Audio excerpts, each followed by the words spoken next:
An open microphone session. I'm going to turn this over to Paul, and he will manage the open mic session. Well, we'll see what excitement we can get to close off. So the open microphone, we encourage anybody to approach a microphone on any topic they wish.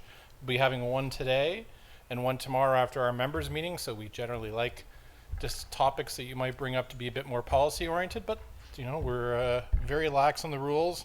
Occasionally people will come up, and if you have, for instance, a policy that you're thinking of proposing, but it's just in the early stages and you want to get some early feedback, that's a great way to just approach a mic. So please approach a mic and we'll see what happens in the time we got. Rear microphone, please.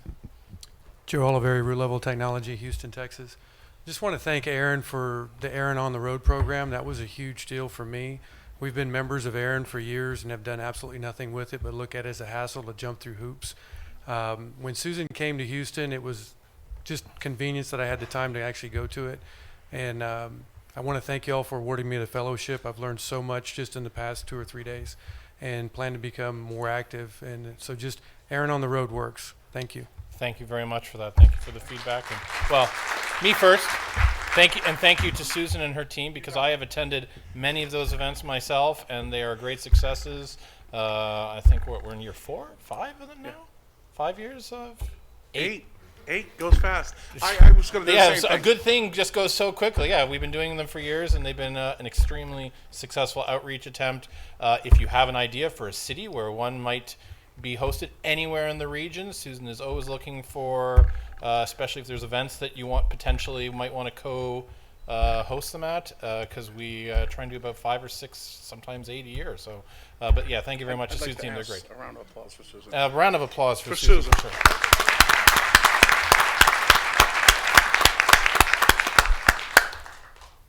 Far microphone. Good afternoon, Donnie Roisman from SoftLayer IBM.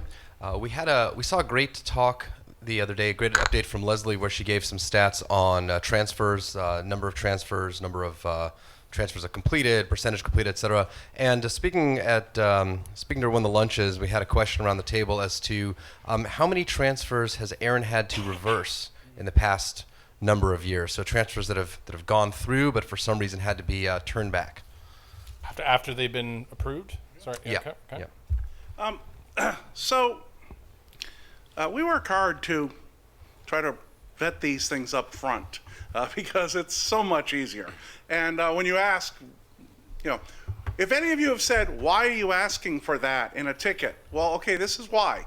We're trying to make sure we don't remove and change a registry from someone who has the rights and assign them to someone else incorrectly. So we do extensive vetting. But over the years, I could say we have had a handful of 8.2 M&A transfers that we've had to revert. We fit on one hand. And so it has happened. It's a very small number. They're all related to fraud, and I can't get into particular customer requests. Any 8.3s that have had to be reversed? No. Well, kudos. Thank you. Rear microphone. Hello, Susanna Gray, San Francisco Bay Area ISOC chapter and ARIN fellow. As we saw earlier today, 3 of the 5 RIRs have implemented grants and awards programs that provide funding to community initiatives. And I was just wondering if has ever been any discussion in ARIN about such an initiative? Oh, and I think RIPE NCC is also discussing. RIPE NCC is also, I believe. Yeah, it's also discussing with the community about a program. So I was wondering if there's ever been any discussion in the ARIN community. We have ad hocly funded efforts in our region and outside on areas that we believe are related to our mission. We are in the process of finalizing a more formal one, which would be, I think, along the lines of grants, so that there be a more formal process by which, if parties wanted to request funding, so that we have a more formal, that you'd understand the process and the timing, so that it can be properly budgeted. There has been some very casual discussion regarding, I guess, farther in terms of the, I know that APNIC is now down the way of the foundation, but certainly nothing progressed in that. I want to add on the formal aspect. So over the years, if I go back 8-10 years, we'd get a request for funding and everyone would look at it like, now what? Because we didn't budget it, and you get them from all sorts in there. Some are technical projects, and some are outreach, and so over the last few years, we've gotten a little better. We actually have a formal line item where we budget for internet support activities that's separate from our outreach. It's literally for that sort of thing. The problem is it still has a wide range of people seeking support. Everything from technology projects to publications to, you all use software on the internet. Some of those software people would like to have their free and open software funded. And so we probably have 20 organizations that ARIN would like to have ARIN as a member. If you have a need for funding, you can send it to me, okay? jcurran@arin.net.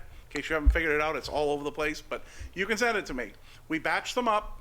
We, towards the summer, we prioritize them. Staff writes up whether or not it makes any sense, and it's part of the board prioritization project every year. So we now have a process.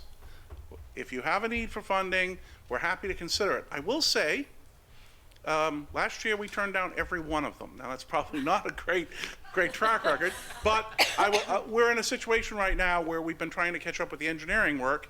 Nate just gave a great presentation about everything we're doing. That means we're literally operating slightly over revenue with our costs, and in that situation we tend to do less. At the times when we're a little more normal, we have more flexibility. So please, if you have something, send it to us. We have not yet discussed setting up a separate foundation for that purpose. It's not clear. There's so many people doing it, it's not clear we have to. Well, and at a high level on that, and this might sound obvious, ARIN gets its funding from registrant money from people in this room, and some investments that we make, which started with your funds. So we're very conservative how we allocate those funds. But if there is community support for us to look into these initiatives, we're quite happy. But we have always taken a more conservative approach because we're spending your money. So that's generally why I've not gone down that path in a more wider sense. Okay, thanks for that, and I look forward to more information. Thank you. As you get it. I'll go with front microphone. You may have been first, I apologize, but Actually, I'll defer to my fellow. I'd just like to also express my gratitude for the fellowship. This has been an eye-opening experience for someone whose first experience ARIN was the NRPM. My expectations were radically different than what I experienced here.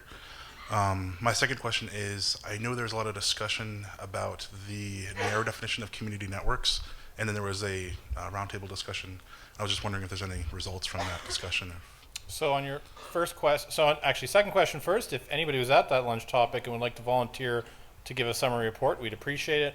On your first question, I'm very glad that you enjoyed the fellowship program. We're very proud of that. One thing I would just say while we're on the topic of fellowship is I would encourage you, anybody in this room, to look at the fellowship program. It's changed quite a bit in terms of who qualifies and how it's granted and all that. In fact, it's much, much wider, simpler, less words in terms of qualifications. People, for instance, can return multiple times. So I encourage you to all encourage others to put their names in for that. San Jose is open as we speak, if I'm correct. I believe David Farmer has jumped up to give us the report on your second question. Yeah, so David Farmer, University of Minnesota, ARIN AC. I'll just give a quick little summary. Apologies if if anybody has any, and they can add if they wish. It's never a shy community, so I'm sure exactly.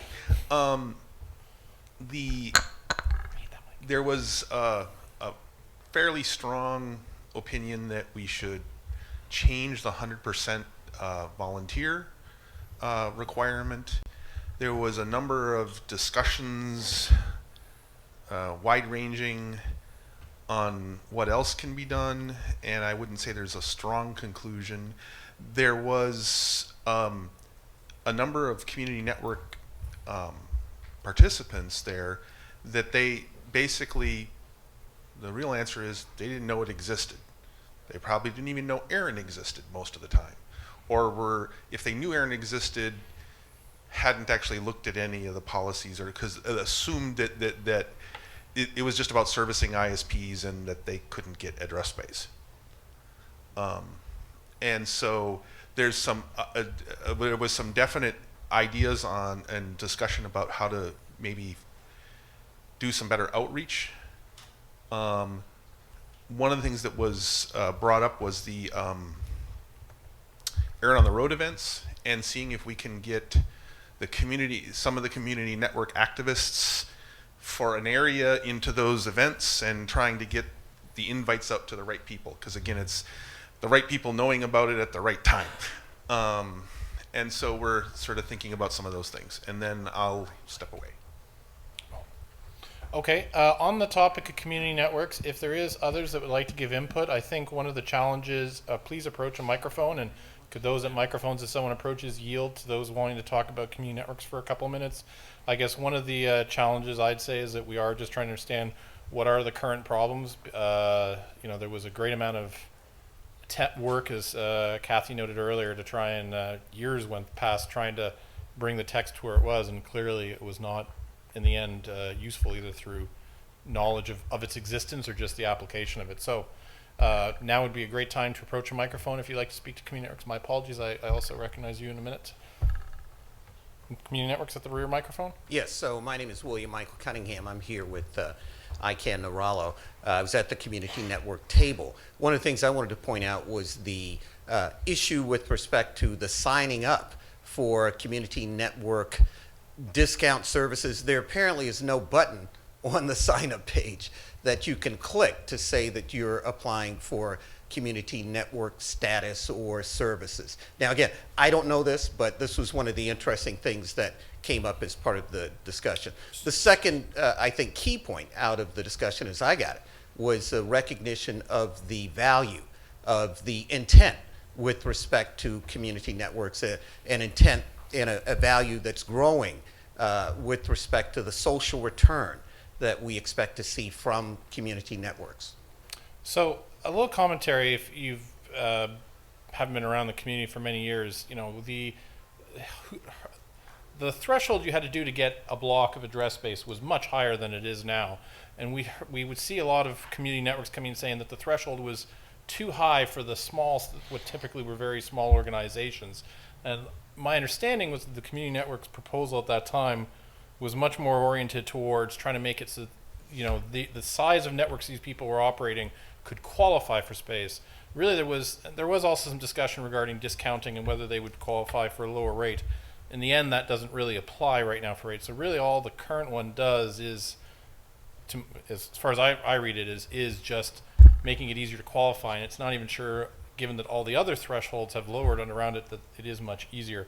As for the button, there's really no button on when you apply for address space. There's no real button. You just simply make your request, and then staff will apply the policies that you're based on that. So if you say you're a community network, yes, they would apply it against that. So perhaps so there is some education in letting them know that you need to specify there that is available to you. Did you have a follow-up? No, that was it. You covered it. Thank you. Thank you. Jason, were you here to speak? Thank you. Go forward. Jason Schiller, Google. I wanted to be very specific about the language that we discussed about how to define what a community network is. Right. And what we came up with was be a not-for-profit or non-profit and have a substantial portion of your staff be volunteer. I think 100%, wasn't it? 100%. Oh, no, the definition that we discussed at the table. Oh, the table. My apologies. To modify. Got it. Sorry. My apologies. So I'll repeat it again. So it's be a nonprofit or not-for-profit and have a substantial portion of your staff be volunteer. Okay. That's where we stand at the moment. From a definition. Are there others that are at a mic that are wishing to speak or speak about a community network? I see one at the rear. Otherwise, we'll move on to the next topic. Rear microphone, then we'll move on to the next topic. Joe Oliveri, root level tech. Can we define a substantial amount as a percentage, 51%, 76%? I think that would probably be helpful in clarifying that. Sure. Like, we aren't going to come to a conclusion today. We're just taking ideas, and hopefully then somebody in this room will take it upon themselves to submit a policy proposal. Yeah, we actually discussed a specific number. We thought it wasn't proper to actually define it, but people tossed around even below 50% would be enough. So probably on the lower side, but we didn't think that we should specify a number. Okay. Closing this topic, if you're not, well, I'm going to go to that next, but I don't believe she wanted to talk on community networks. I just want to close off community networks. Far microphone, my apologies for not noticing you initially. No problem. Roxanne John, Government Savings and Grandins. I must first commend ARIN for such an organized meeting. As a newcomer, I learned a lot. Of course, not everything in detail, but I think it was so structured that it allow knowledge. And as I saw the presentation with regards to the IPv6 uptake, and I can't recall seeing any Caribbean country on the list. So, of course, ARIN on the road in the Caribbean will be welcome. So I will be sending Susan your way very shortly, and I know that we have been trying to do as much outreach in the Caribbean as well. We want to make sure that we get to the entire region. I'll go over to that microphone next. Mark Lindsay, Avenue 4. I wanted to follow up on a point I made earlier about the need for RSA and the connection of 8.2s and how that might correlate to registry accuracy. Now, I think Leslie pointed out a lot of reasons why POCs might be inaccurate, org IDs might be inaccurate. I don't mean to comment on all of that, but I do think a material portion of that are organizations that are active, using their networks for what they're supposed to be using them for. They've gone through years of corporate change, and that they are intimidated by the process of joining ARIN through the current 8.2 process. And a part of that, the language we talked about in the earlier proposal, eliminating the overhang of potentially revocation, that's gone. That's great. I think that's a good portion of it. I do think the RSA itself, for an organization who merely just wants to update the records for the benefit of the community and not just its own benefits, is a heavy lift when an organization has to look at that contract and say, have a lawyer in-house or outside advise them and say, what does this look like? Is this a reasonable risk for us to take? And what are the benefits? And many corporations who are simply looking to update their records to reflect the current ownership structure of their companies will reject that and say the benefits of updating the registry to show me as the current parent company, business unit that's no longer around, I'm still fundamentally using it, there's no one who's hijacking it, I'll opt out of signing the RSA. Now, I want to back up. I think ARIN did a great job back in 2015 soliciting comments from a lot of the community to update the RSA, so it's a much better RSA than it used to be. There are still some issues that John and I have been back and forth on about the RSA. I'm not going to do an issues list description on this microphone, but if anybody wants to talk about what those specific issues are from a company's perspective who is potentially considering entering an RSA in the context of 8.2, let me know. Now, I will also say that my interpretation of this is driven by the fact that I believe the way it works now, company has legacy address space, they go through an 8.2, it gets washed over and becomes a regular set of IP addresses. It no longer qualifies as legacy address space.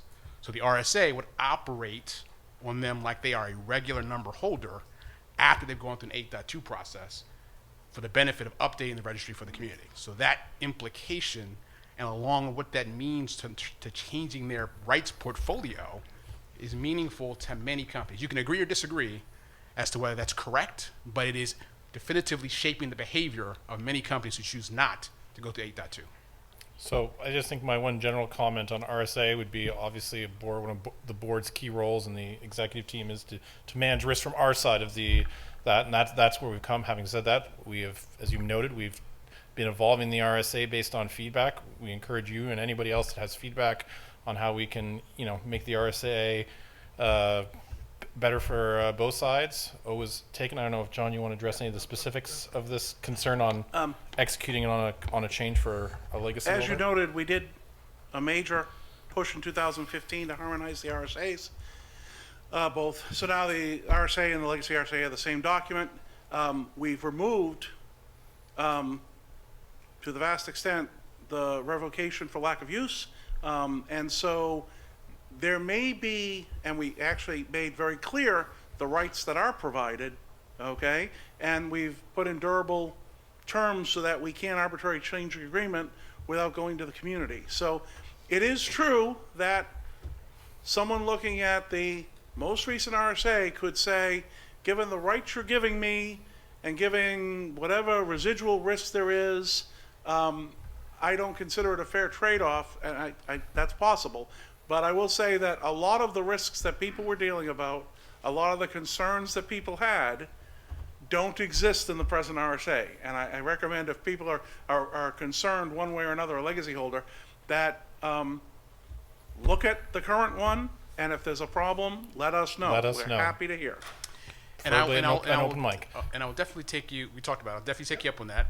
There's some lingering things that I will point out to you guys again. But I also think that it ought to be considered. I know that there is a certain position the board is taking. Ought to be considered as to whether a full RSA is the right vehicle to protect ARIN to get the benefits of legacy holders coming up and getting the M&A updates to the record. So when if the RSA contract as it is today and all the things that are there, is that the only choice that should be presented to companies who are coming forward and saying, I want to do an 8.2 just so that you now know who the right company is and I have right pocket information for the benefit of me, but also, more importantly, for the benefit of everyone else and not just me. So you're proposing that perhaps legacy holders would sign a different document that's not the RSA, but some other Yes. agreement. Okay. Yes. Yeah. Having worked so hard to bring everyone to the same document and the same rights. I wasn't saying we should do If it. you I think was that the just trying to- RSA needs to become a lighter RSA for everyone, because the legacy holders also get significant benefit by doing so. Right now, legacy holders get the old services. Our legacy holders don't get for example, PKI. Legacy holders don't necessarily get the advantage of any new services we do. And by the way, legacy holders don't know whether or not those services they presently enjoy will be continued ad infinitum. So there's consideration that they receive. If you want to recommend that the RSA get lighter for all parties, okay, then I think that's particularly important to do. Separating them is a really interesting trade-off. Right now, the community is working towards one track, and by the way, for everyone with V6, they're all on the same track. So this problem does go away with time between V6 and transfers of V4, because every transfer ends up under RSA. I'm not sure how much work we want to do to create a special case, having just gotten rid of all of our special cases. Let's take quick response. And Yes. then- So I'm trying to be quick, but I can't help No, it. So I do think the point is the priority in preserving a consistent contractual framework across all legacy holders is a priority minimizing the barrier for legacy holders to come forward and update the registry database to be accurate for the broader community. Secondly, in the mode of incrementalism, I think it would also help a portion of those folks who are recalcitrant to say that we're going to treat 8.2s if they have legacy holder. We're not going to scrub them and make them non-legacy anymore. I'm going to at least get the benefits of the legacy RSA if my current address space by the company that I acquired was legacy. Why can't I continue to enjoy that status and at least get the slightly enhanced benefits of a legacy address space as opposed to non-legacy space? Okay. Thank you for the feedback. I think, as John said, we've been trying to keep it as a single document, but if we can at least understand the provisions that are causing angst, we can try and see if there's ways to resolve it. On the RSA issue? Yeah. David Farmer, University of Minnesota, ARIN AC. Brought up was risks associated with an organization that might want to sign the RSA. I want to counter that organizations exist continuing to resources for organizations that are worth billions of dollars not having a contract. You might want to talk to your corporate counsel about whether that's a really good idea or not. And I will just say that I have found that many corporate counsels think it might be a good idea to have a modern contract for their resources for a multi-billion-dollar organization. Thank you. Any other comments on this topic quickly? If not, front microphone. Thank you for your patience. Owen DeLong, speaking strictly for myself in this particular case. The fine folks in the EU have decided, and this is kind of a heads up, that they want to enhance the data security of their citizens, and they have passed a rather lengthy 200-plus page piece of law, regulation, whatever combination of the above it is, called the General Data Protection Regulation. Yeah. There is a US-EU compact that comes alongside that says if you are an American company and you are collecting European citizens' data, people in the EU can sue you for not following the GDPR and make it stick. and the U.S. will cooperate in this. As a result, if you have European customers, you may want to compare the GDPR to the things you're required to do under ARIN policy for WHOIS, and consider the fact that, in my opinion, there are some significant mismatches that need to be addressed somehow. So it's not the first time we've run into issues like this. Canadian Pepita was obviously. Canadians, you know. Yeah, Canadians and their privacy. We're crazy folks. I don't know if we have much comment on this to thank on that one, or do you want to? We have looked at it once, recognized that our target service area doesn't directly overlap with with having customers there, though we can end up with them incidentally. When you look at all the transactions that can happen, sometimes companies do weird things, and if we're faced with updating the records or not, we could end up with a party that is now a European entity, even though it's using ARIN resources, or resources in the ARIN registry. So we have paid some attention to this. It's not a direct threat. It is something that is more likely to have operational issues for ARIN, having to do with some data privacy handling and data policies that aren't clearly communicated right now on the website. Regarding the policy implications, if you think there's policy implications that require changing ARIN's number resource policy manual, there are members of the ARIN AC here, and you should suggest that to them. But that's entirely within the realm of policy, okay? Front microphone. Hi, Jose de la Cruz, Internet Society Puerto Rico, also an ARIN fellow. I want to thank ARIN for bringing me here. And when she said that there's bring an ARIN on the road to the Caribbean, there's going to be a OTR event in August in San Juan. So I think we are also part of the Caribbean. You can come over to San Juan and be with the, it's the ARIN on the road event. Okay, so thank you very much. Thank you very much for that, and thank you for your participation in the program. It's almost closing time for the microphones. As I try and find new words to say and new microphones. I'll try so to I would be like short. well, no, actually, we're only technically 7 minutes into the allotted time for open microphone because the previous two items. But I have no problem leaving early if that's what. But having said that, I would just like to give fair warning that we will close the microphones if you don't start moving quickly. So. Hi, Chris Woodfield, Salesforce, ARIN AC. I recently read of a situation of a recipient of a transfer block. I think this made the NANOG list, who discovered that the block wasn't usable. He did all the vetting you would expect a purchaser of IP address space to do. Didn't show up public blacklists. Some conversation around that led to my thinking of a potential catch-22 that I wanted to ask about if it's a real situation or am I just thinking up theoretical situations of someone who has acquired a block of address space that they cannot use due to the quality of the block, to use that term. Now, I understand that ARIN has, for very good reasons, makes no warranties as to the usability of any space that is acquired or transferred. However, if you have address space that you can't use for whatever reason, if you want to get more space, don't you have to show usage of the space you've been allocated?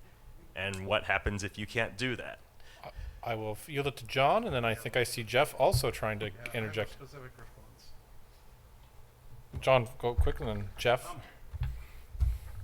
So we have a absolute non-win situation here. So we don't control routing or abuse filters. Both of those are out there in the internet somewhere. Right, and that's understood. Okay. And so while we do look at these things very carefully, and they are part of our processes, we do try to minimize. If we know a block has impacts, we will try to not issue it, give it time to calm down. There's hold periods. But at the end of the day, when one party does a transfer to the other and they come to us and say, we'd like to change these rights, we try to process that. So the problem we face is this. It's not really our problem, it's the problem of the people who maintain the abuse lists.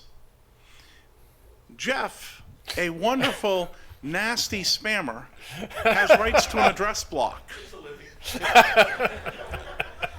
Having made his money, his block is blocked on many, many abuse lists. He sells it to his evil twin, Jeffrey, okay? And if we actually report that this block has changed hands, and could be Jeffrey has a different name and a different organization, and the problem is that if the abuse people actually do remove it from the filters, it can be the same principle hiding behind the scenes. Now, in most worlds, they deal with this because the first time he did bad, he was pursued and arrested, okay? And so the second time, he's not out there to do this and do this whitewashing, because we have things like law enforcement, recourse of courts, and all those other things that the real world deals with. Since the internet doesn't do that and instead pretends it's its own space with its own enforcement, some of these problems are completely unsolvable. That's one of them. Jeff. Some additional data on this that we found, having been given net 1 from IANA and allocating it out. That you discovered between your spam runs? Between the spam bots, there are some addresses that are just unusable because of the sheer volume of incoming. Yes. We did not allocate, I think it's 12/24s. From one. For that very reason, that they were unusable. But all the rest that were allocated, it's buyer beware from then on after. We're not going to sort of take any back consequently. Those 12/24s are still incredibly noisy. They are unusable. They're not going anywhere. But as John has said, once it goes out for as far as we're concerned as well. But it's a big lesson for buyers. If you really want to be sure about what you're getting, maybe you should advertise the intended block and just see exactly what kind of attractor it is to Take incoming it for a test noise. run. But Totally. I don't know if this addressed his original question, which was, I thought was a policy question of, then when he goes to get more space, he's going to have a qualification problem. I do listen to the question. Potentially a problem, but we don't have space to give out anymore, so it doesn't matter. Well, does incoming traffic count as use?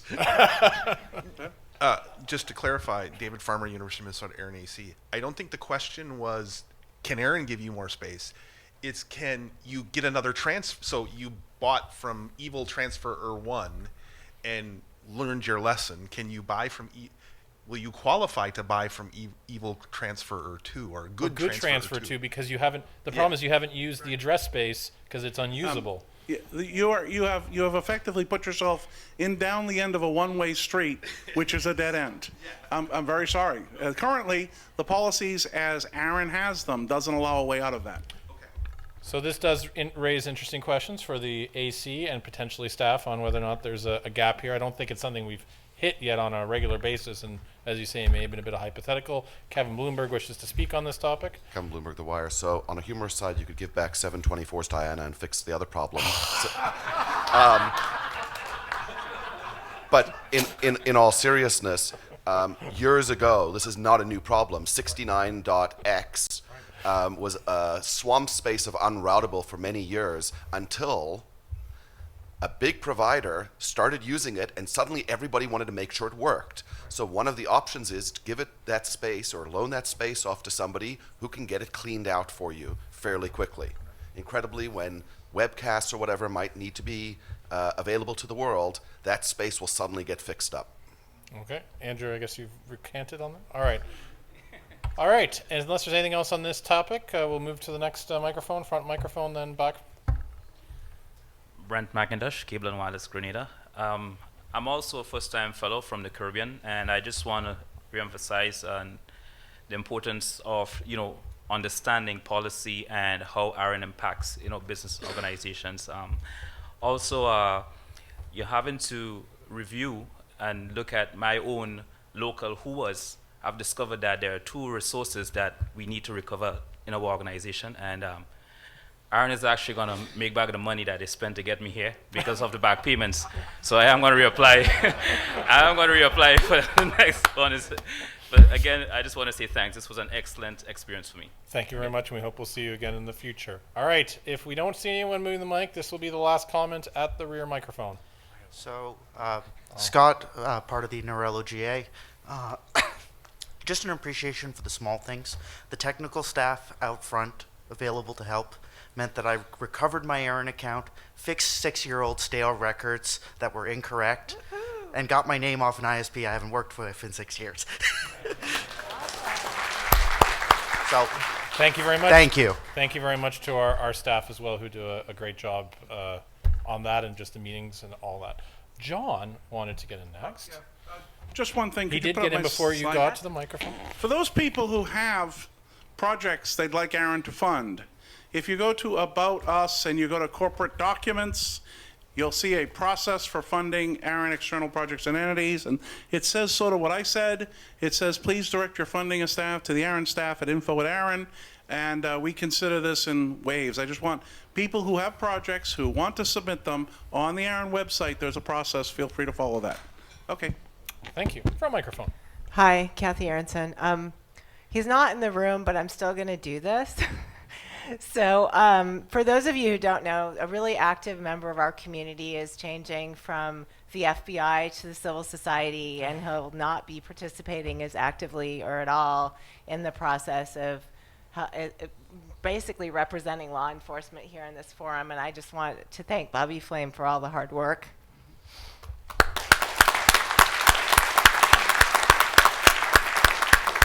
Yes, thank you, Bobby, for all that you've done for many, many years in this community. So, if you see him outside on the street, buy him a drink. rear microphone, then front microphone. Sure. Hi, Elvis Velavi, Forest Crow.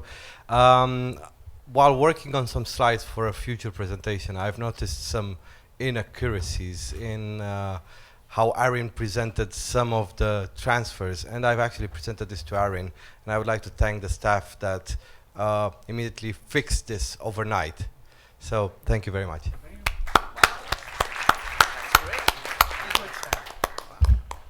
Last comment before we break on Yes, this, what looks like a lovely day. I'm Alfredo Calderon from ISOC Puerto Rico, a fellow also, so I'm here on behalf of, thanks to Susan and her staff and the committee that selected me to come again to an ARIN meeting. I just wanted to make a couple of announcements if I can. Two of my colleagues already mentioned that we're going to have in Puerto Rico an ARIN on the road on August 25th. The other thing is that next year, from March the 7th to the 9th, before the ICANN 61 meeting, we're going to have the first North American School of Internet Governance. So you're all invited to apply when the time comes, and if you're selected, well, we'll receive you gratefully in Puerto Rico, and we'll share a lot of experiences there. Thank you. Thank you very much. So we will now close the open microphone. Just a reminder, we have another one at the end of tomorrow's members meeting, but with that, I'll let John finish it off. Thank you, Paul.